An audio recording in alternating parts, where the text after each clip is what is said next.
The first thing I like to focus on when I'm multiplying fractions is thinking about whether the answer is going to be negative or positive. This is a negative number, this is a positive number. A negative times a positive yields a negative. Remember, unlike signs give you a negative. So my answer is going to be a negative answer. So I'm going to keep that in mind.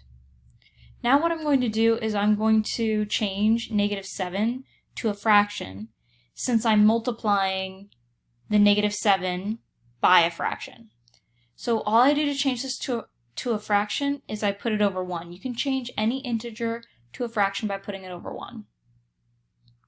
Now, -7 over 1, I could write it like that. Remember, that would also be equivalent to 7 over -1. That would also be equal to 7 over 1 with the negative in the middle, with this fraction bar in the middle.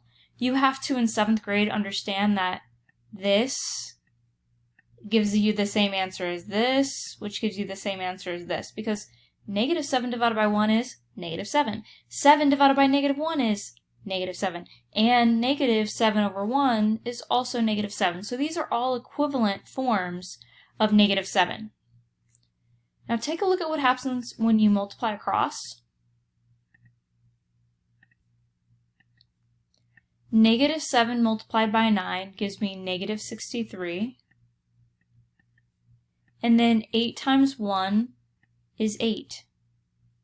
And a -63 divided by 8 is equal to, you could also write this as 63 over -8, or you could just write it as -63 over 8 with this negative lined up with a fraction bar. And that's usually how people write their answer, is they put the negative in the middle right beside the fraction bar. So your answer is -63/8.